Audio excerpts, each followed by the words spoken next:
ধুবুৰী চিকিৎসা মহাবিদ্যালয়ত উত্তপ্ত পৰিস্থিতি। এগৰাকী প্ৰসূতি সন্তান প্ৰসৱ কৰাৰ পিছতে মৃত্যুক সাৱটি লোৱাৰ পাছত উত্তপ্ত হৈ পৰে পৰিস্থিতি।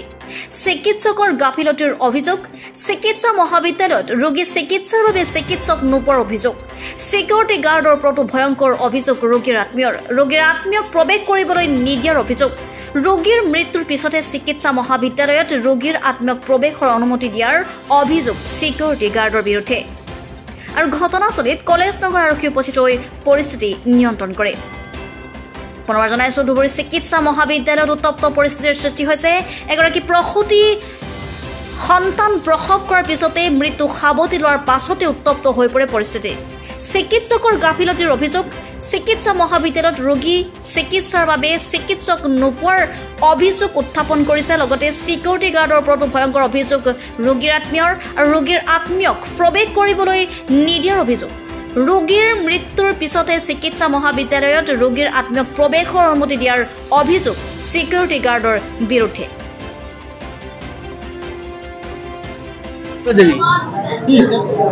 আমার বেটি নিয়ে এসে আমি হসপিটালে শুকুরজান নেশা নিয়ে আসছি। ডেলিভারি অবস্থা, ডেলিভারি নিয়ে আসছি। নিয়ে আসার পরে ভর্তি করলাম। আমি ভর্তি করার পরে আইনারা যে দুপুরবেলা যে আমার যে ওষুধটা দিল, ওই ওষুধটাই ফের লেগছে। এই ফার্মেসি লেগছে। আমি ফার্মেসি যাই ওষুধ ব্যাগ করছি, ভাই এটা ওষুধ আমার কাছে আছে। রাত্রে আমি নিকট বাড়ি আমি পোলাতে ফোন করে ওষুধ আনছি। আইনা আর রান্না ওই ওষুধ আমি কিনে নেই, কিনে ওই ওষুধটা আইনা অল্প একটা ট্যাবলেট খেলিয়ে দিল, আর অল্প ওষুধ ঠোঁটে লাগিয়ে দিয়েছে।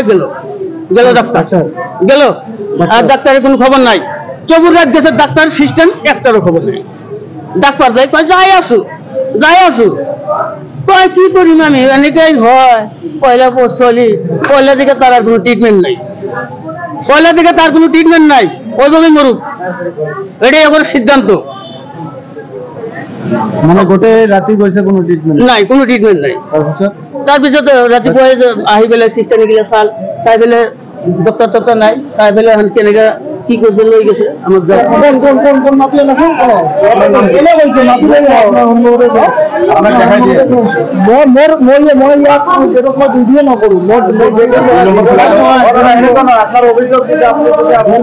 মাতি দিয়ক, মানুহটোক মাতি দিয়ক। কোনে কৈছে এভিডেন্স আপোনাৰ লগত কথা নাপাতো। আমাৰ ইনচাৰ্জ আছে, আমাৰ ইনচাৰ্জে কমপ্লেইন কৰক।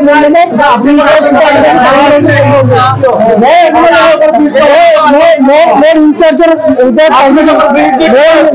নহয়, এইটো কথা নহয়। মই ইনচাৰ্জেৰ